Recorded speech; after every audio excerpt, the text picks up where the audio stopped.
Alors,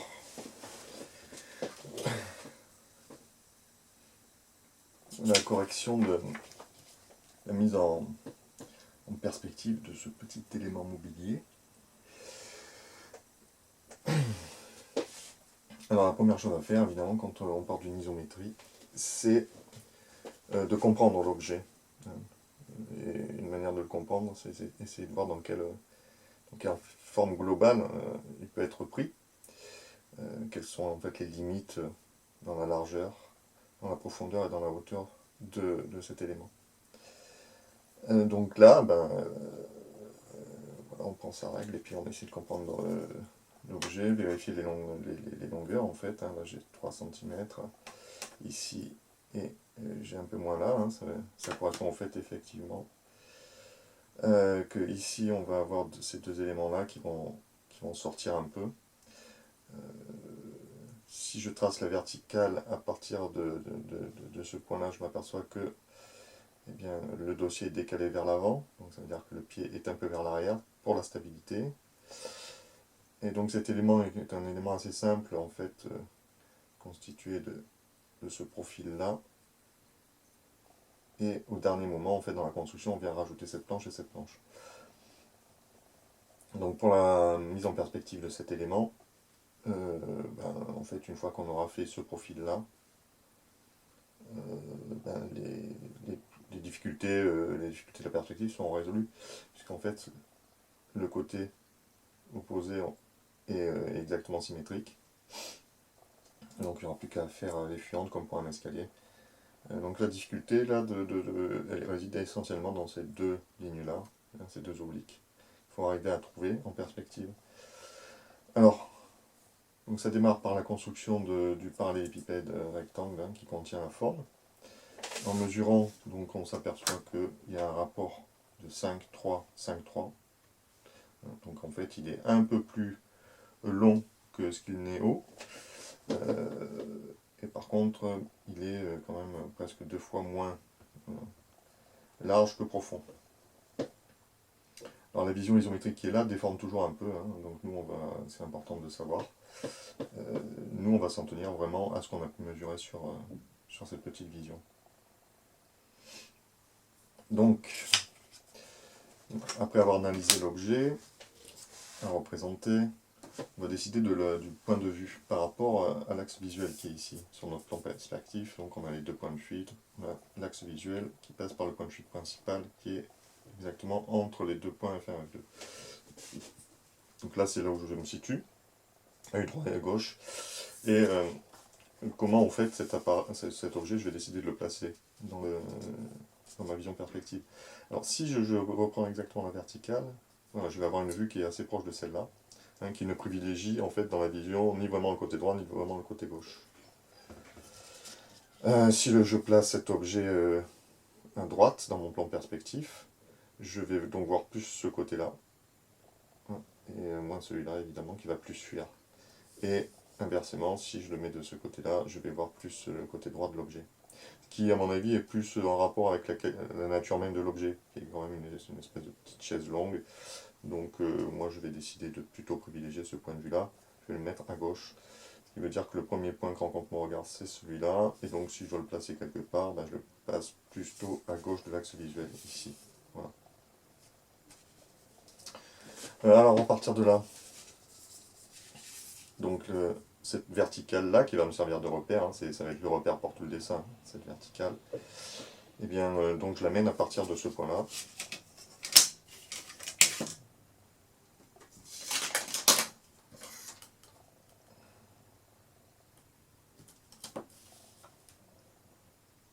Voilà.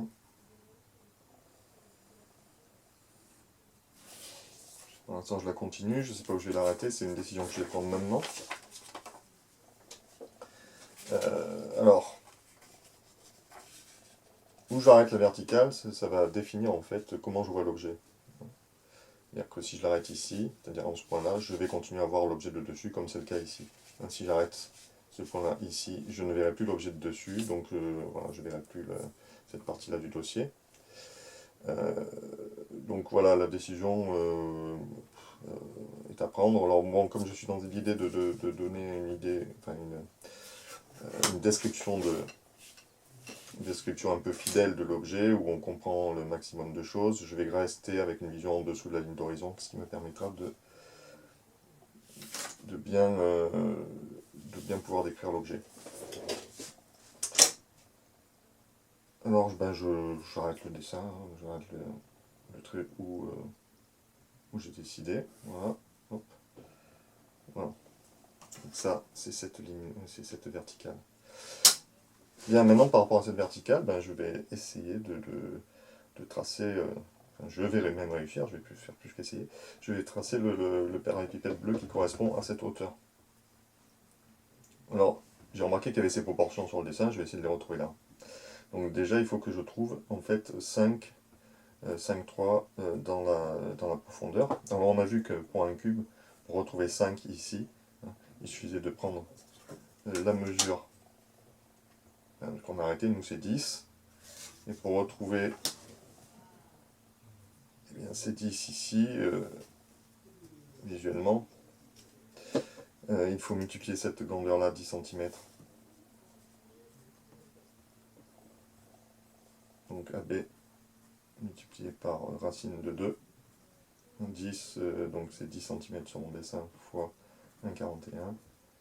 Ce qui va être égal à, donc c'est facile, c'est 14,1 cm.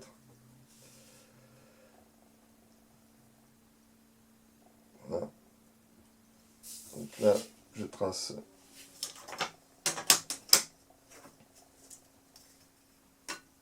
égal à C. Voilà.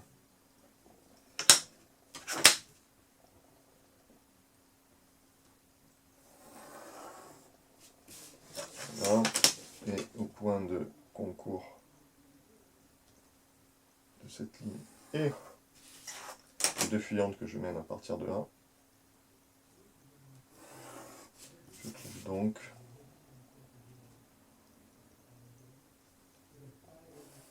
le cube qui fait 5.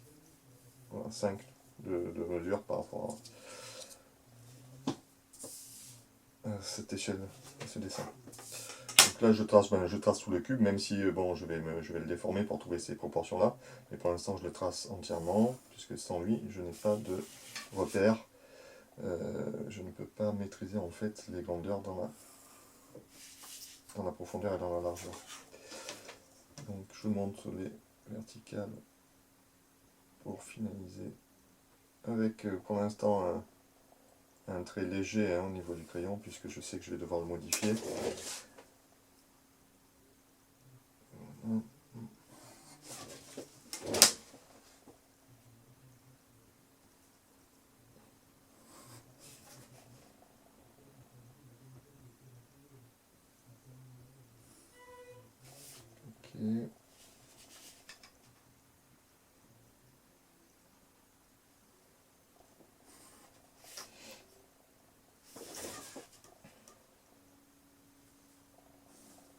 Voilà, donc là j'ai le cube. Donc là j'ai 5. Même si sur mon dessin c'est une autre mesure que 5. Hein. Là je travaille en proportion. Et donc par rapport à ces 5, j'ai trouvé ces 5 ici. Voilà. Et ces 5 là. Okay. Or là il me faut pas 5, il me faut 3. Et là il me faut pas 5, il me faut 5, 3. Donc pour obtenir 5, 3, je vais donc utiliser cette petite astuce fort pratique.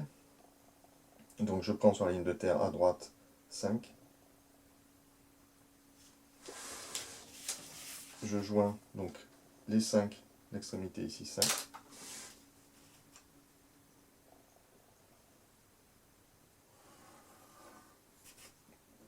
J'ai un point de fuite ici, F'.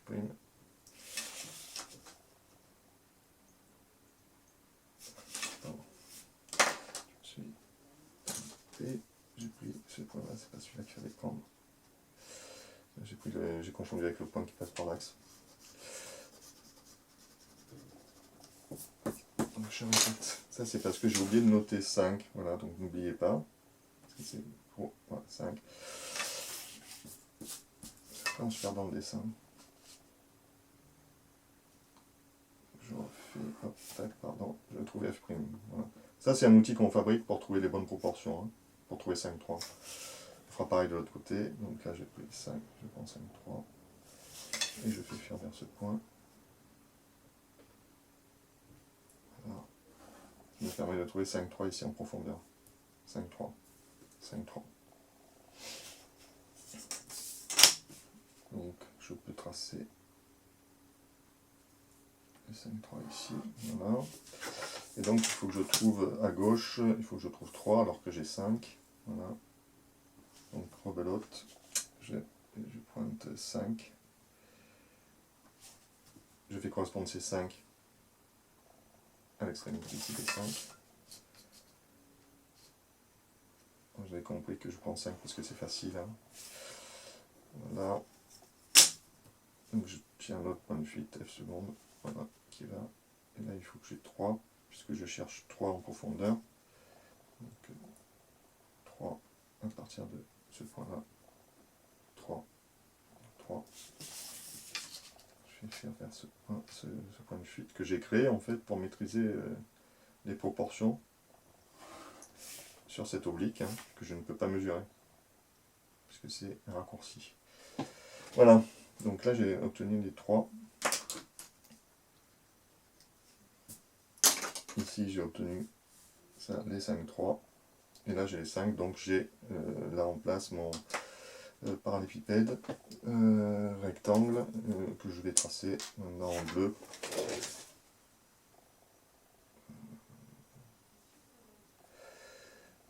Voilà.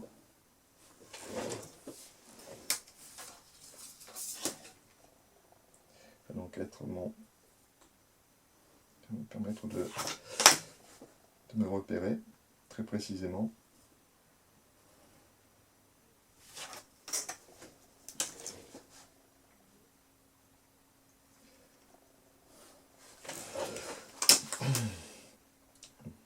Bon, moi je le fais en bleu pour que ce soit un peu plus visible, mais comment vous, si vous arrivez à vous repérer en le laissant au crayon, c'est mieux. Comme ça pour effacer après, c'est quand même plus simple.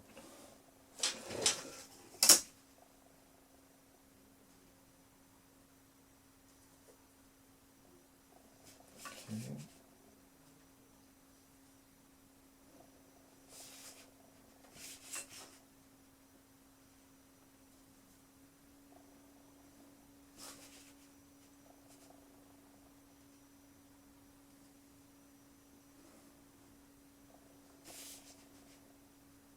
Ok, voilà. Y compris d'ailleurs les petites les arêtes cachées.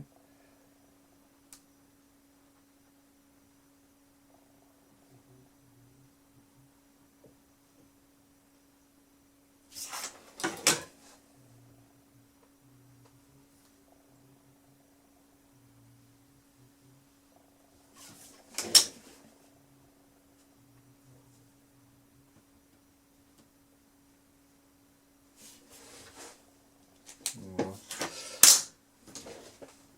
Donc là, maintenant qu'on n'a plus besoin du cube de départ, en fait, je peux effacer, ça me fera des traits en moins. Ce qui pourra me permettre de minimiser les risques de confusion pour le reste du tracé. Voilà, donc j'enlève ce cube, je ne garde en fait là que je vais essayer de garder que le tracé bleu. Voilà.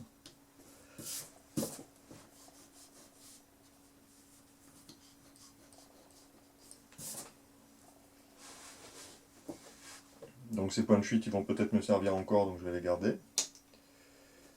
Je peux garder les points de fuite, mais le tracé lui-même ne me sert plus. Le point de repère 5 de chaque côté, lui, il va peut-être me servir encore, donc je le garde. Voilà.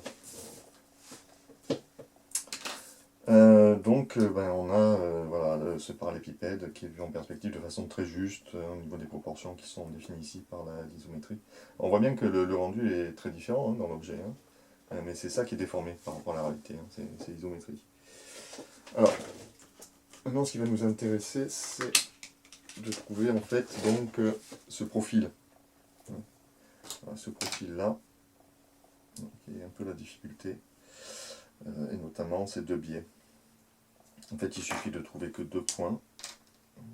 celui-là, et celui-là, pour avoir, puisqu'on a déjà celui-là qui est ici. Donc une fois qu'on aura celui-là et celui-là, on n'aura plus qu'à joindre. Donc pour trouver pour trouver les deux, on va agir de la même manière. En fait, on va projeter ce point-là sur la verticale ici, qui est notre verticale là. On va le projeter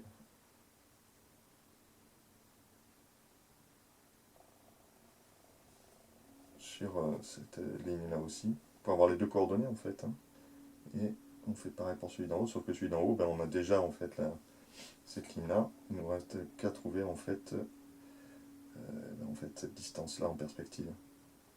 C'est-à-dire, pour la trouver, on va utiliser la ligne de terre, cette ligne là, puisqu'on a déjà utilisé tout à l'heure pour trouver le 5,3.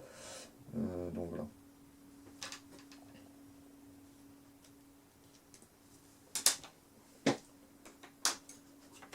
Donc, on mesure.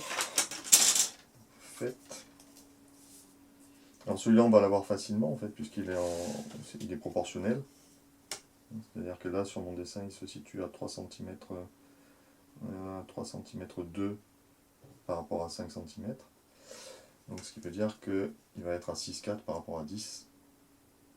Voilà, donc là j'ai 10, je regarde, 6,4. Tac. Donc ce point-là, il est ici. Je vais le faire fuir, celui-là.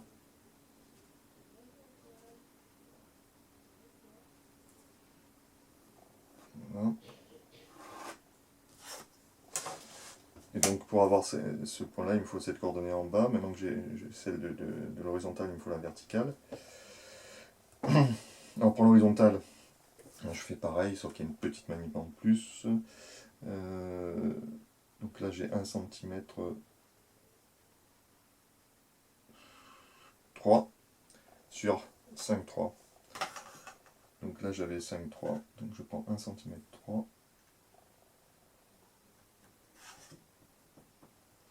Je réutilise ce point, puisque c'est celui-là qui m'avait donné 5,3.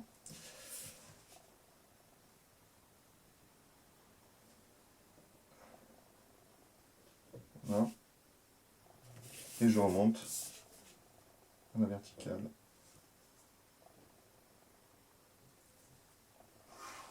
Et au moment où il croise, ici, c'est ce point-là donc.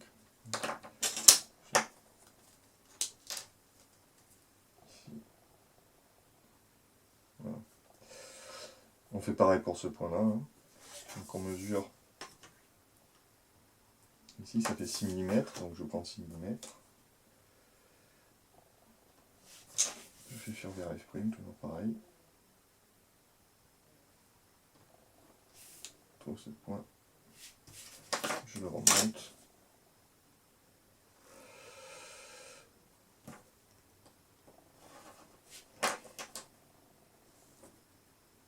Je trouve ce deuxième point. Donc j'ai ce point, celui-là, celui-là, et donc je peux tracer.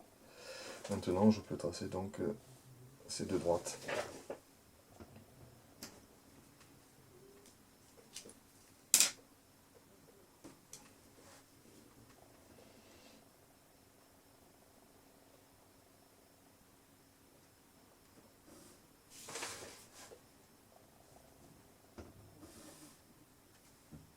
Donc voilà.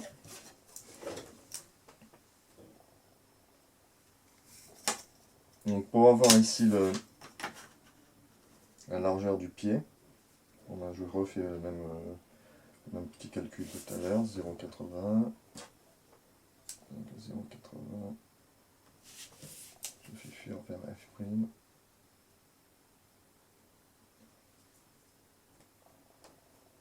Voilà, c'est ici. Ce point-là est ici. Donc ça va me donner la largeur du pied.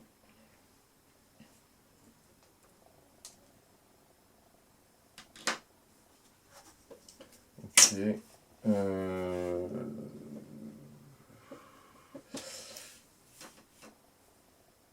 Alors je vois que ce point-là, ici, est sur la même, manifestement sur la même verticale. mais à cette hauteur-là. Donc il suffit que je trouve ici la projection. Je mesure 1,2 sur 5, donc comme j'ai dit, c'est pas 1,2, c'est 2,4.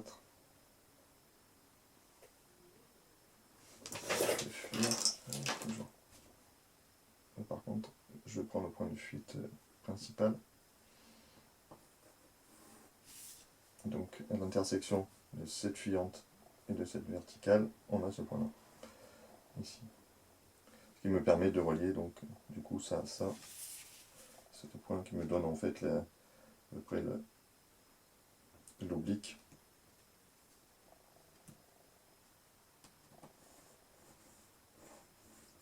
Voilà. Oui, en effet, hein, même ces obliques qui sont parallèles sur l'isométrie ne sont pas parallèles ici dans la perspective, hein, puisque ce point-là de la chaise, il est plus éloigné de mon regard que celui-là, donc forcément la largeur apparaît de plus en plus petite.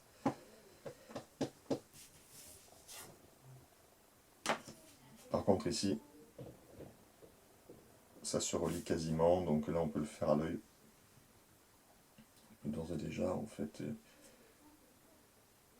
imaginez qu'ici il y a l'épaisseur, que ça rentre légèrement, et qu'ensuite, ben, c'est parallèle, c'est quasiment parallèle parce que c'est tellement proche. On peut le faire à l'œil. Voilà.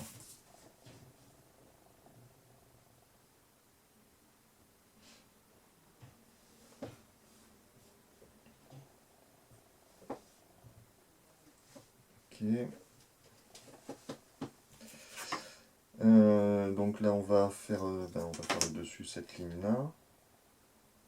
Okay. Donc elle se projette sur notre verticale. Donc on va faire comme d'habitude.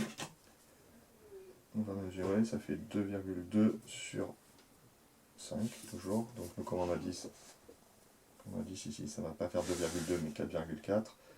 J'ai choisi cette échelle parce que c'était facile. Hein. En plus. Et donc on devrait avoir cette ligne là, voilà, ici. Et qui va jusqu'au bout. Hein. On voit bien qu'elle va jusqu'au bout ici. Et donc comme elle prenait naissance, on l'a vu sur cette ligne là que j'ai déjà tracée. Je peux déjà tracer en fait le bout de notre siège, je peux déjà logiquement le tracer.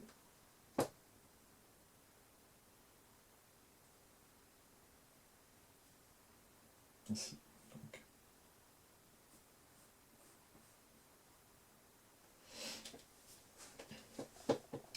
Alors ça c'est important aussi quand on dessine, c'est une fois qu'on est sûr de certains traits, de les marquer, comme ça nous fait des repères. On va tracer maintenant l'épaisseur, là, ici, celle-là. Tac. On voit que bon, elle est un peu plus grande que la première. Bon, et est-ce qu'elle est sur une verticale remarquable?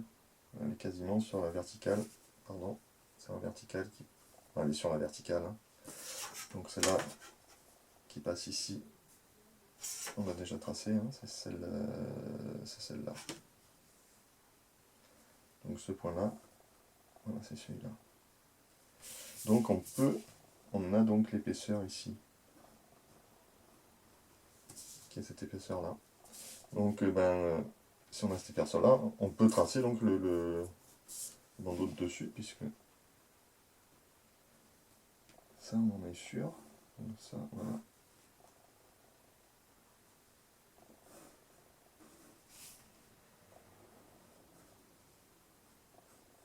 Voilà. Donc ça, là, cette latte qui est dessus, c'est celle-là.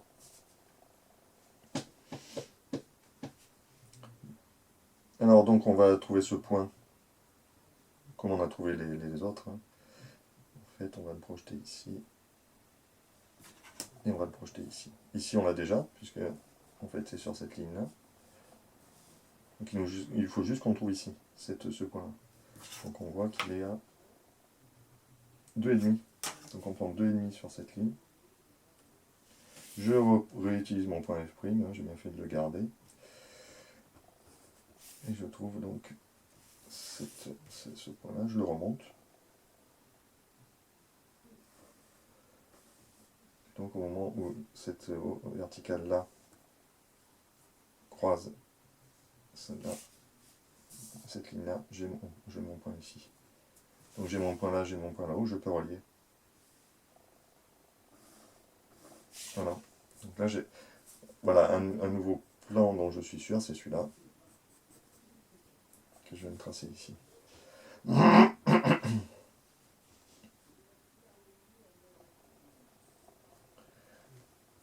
Voilà, ben, j'ai tout. Dans le profil, j'ai tout. Il ne reste plus que maintenant des histoires d'épaisseur.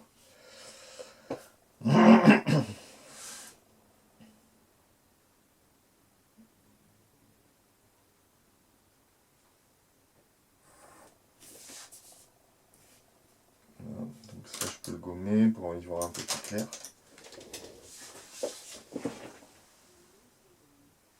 Ici.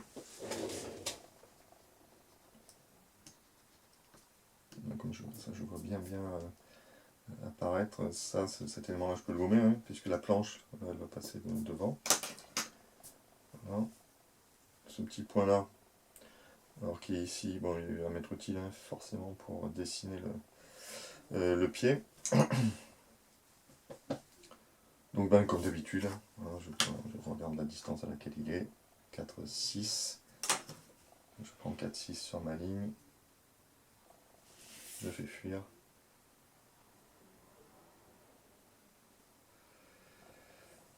Voilà. Hop, et ce point-là, c'est celui-là. Pareil pour le petit qui reste. Il reste 2 mm au bout. Donc sur les 5, 3, ça fait 5. 1. Voilà.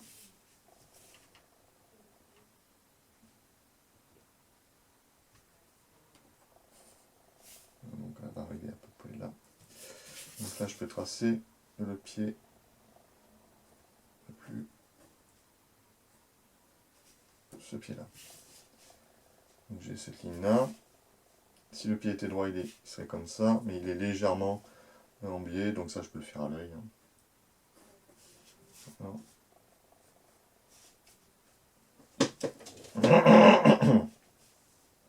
Comme l'épaisseur qui est ici, hein, les épaisseurs on peut se risquer de les faire à l'œil si on est cohérent. C'est-à-dire on garde la même épaisseur partout. Et si je fais cette petite épaisseur ici,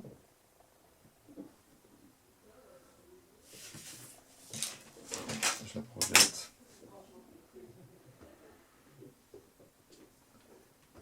Ici, qui va me permettre de trouver l'épaisseur en premier plan.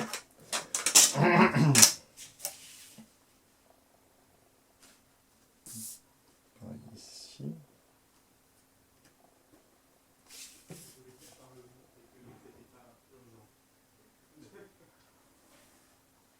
Voilà, donc ça on fait à l'œil, voilà, la légère perce parce que c'est un peu plus loin.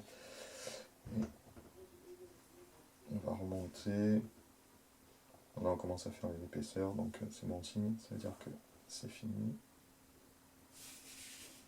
Bon, on voit bien que là, le problème de l'épaisseur, c'est pas le plus important à ce niveau-là du dessin. Si toutes les proportions sont bonnes, le dessin, c'est là où c'est là où il y a la plus grosse importance quand même. Pour trouver ce point-là de l'autre côté, je fais fuir sa coordonnée. Clac. Je reviens.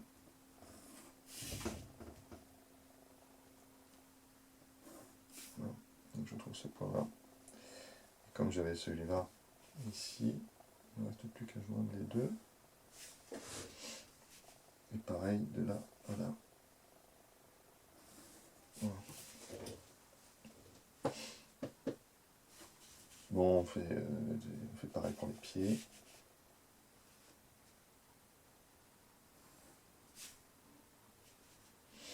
On fait pareil pour tous les points en fait. Hein. Voilà, on projette tous les points. Et on va trouver à chaque fois